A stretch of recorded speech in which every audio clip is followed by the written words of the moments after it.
Top 10 के sponsor है Adnan water tank, safe and healthy water storage solution, Ballaguda, Hyderabad.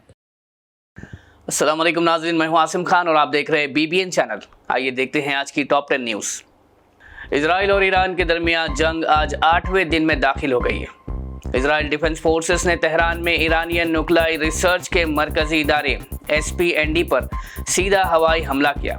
Israel defence forces ने platform X पर post करते हुए बताया कि ये हमला 60 से ज़्यादा फाइटर जेट्स के जरिए किया गया, जिसमें तकरीबन 120 प्रिसिशन गाइडेड बॉम्ब्स इस्तेमाल किए गए। इंटरनेशनल एटॉमिक एनर्जी एजेंसी ने तस्दीक की कि इन हमलों के बाद रेडिएशन का कोई लीकेज नहीं हुआ।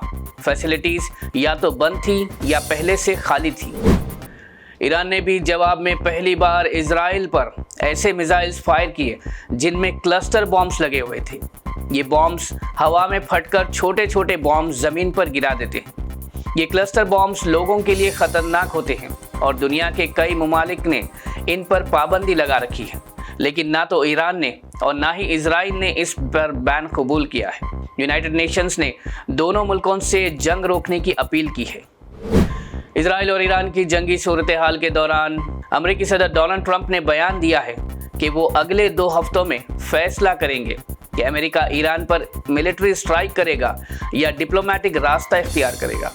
इजरायली वज़ीर आला नेतन्याहू ने अमेरिका पर जोर डाला है कि वो डायरेक्ट एक्शन ले, वरना इजराइल खुद ईरान के की न्यूक्लियर साइट्स को निशाना बनाएगा।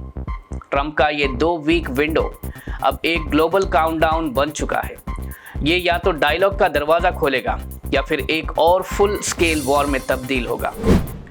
इजराइल और ईरान के जंग के चलते दुनिया भर के मुल्कों ने अपने शहरियों को इवैक्यूएट करना शुरू कर दिया है। मिडिल ईस्ट एयर स्पेस बंद होने की वजह से लोगों को ज़मीनी और समुद्री रास्तों से निकाला जा रहा है।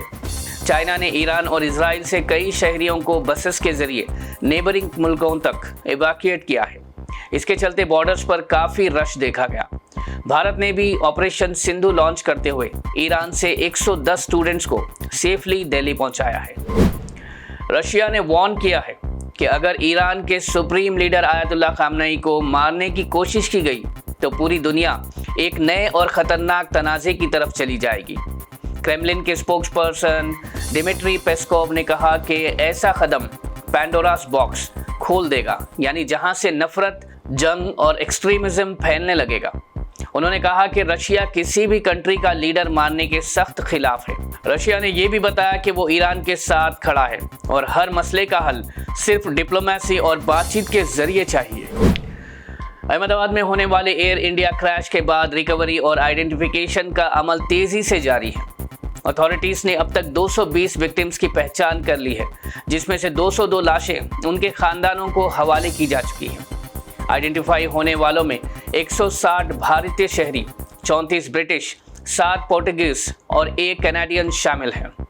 DNA टेस्टिंग से मैचिंग का अमल चला, जिसमें 250 से ज़्यादा सैंपल्स लिए गए और 220 का रिजल्ट मिल गया है। बॉडीज़ को खानदान तक पहुंचाने के लिए 15 स्पेशल फ्लाइट्स और 187 रोड ट्रांसफर्स किए गए। गुजरात गवर्नमेंट और सिविल हॉस्पिटल में काउंसलिंग और सपोर्ट कैंप्स भी लगाए गए हैं। ब्लैक बॉक्स का एनालिसिस जारी है, जिससे क्रैश का असल सबब का पता चल सकता है। हैदराबाद के तारनाका एरिया में एक फेक ओवरसीज जॉब रैकेट का पर्दाफाश करते हुए पुलिस ने वर्ल्ड वाइड ओवरसीज कंसल्टेंसी से नसीम बानू और सैयद आदिल को गिरफ्तार किया। ये लोग फेसबुक और व्हाट्सएप के जरिए ऑस्ट्रेलिया, सिंगापुर, मॉरिशस जैसे मुल्कों में जॉब्स का झांसा देकर लोगों से लाखों रुपए ले रहे थे। पुलिस ने रेड के दौरान 9 पासपोर्ट्स, फेक वीज़ा कॉपीज और कुछ मोबाइल फ़ोन्स बरामद किए। पुलिस ने लोगों को ओवरसीज जॉब्स के लिए बैकग्राउंड वेरिफिकेशन और वीज़ा कंफर्मेशन की हिदायत दी है।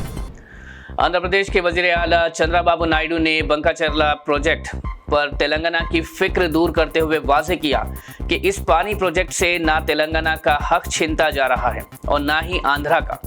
उन्होंने कहा कि गोदावरी बेसिन से हर साल 3000 TMC से ज़्यादा पानी सरप्लस चला जाता है, जिसे दोनों स्टेट्स म्यूचुअल बेनिफिट के लिए यूज़ कर सकते हैं। नायडू ने तेलंगाना सरकार को इनवाइट किया कि वो इस इशू पर कन्फ्रंटेशन के बजाय कोऑपरेशन का रास्ता इख्तियार करे। वज़ीर आला रेवंत रेड्डी ने दिल्ली में यूनियन जल शक्ति मिनिस्टर CR पाटिल से मुलाकात करके आंध्रा के बंकाचरला प्रोजेक्ट पर अपना स्ट्रॉन्ग ऑब्जेक्शन रिकॉर्ड करवाया।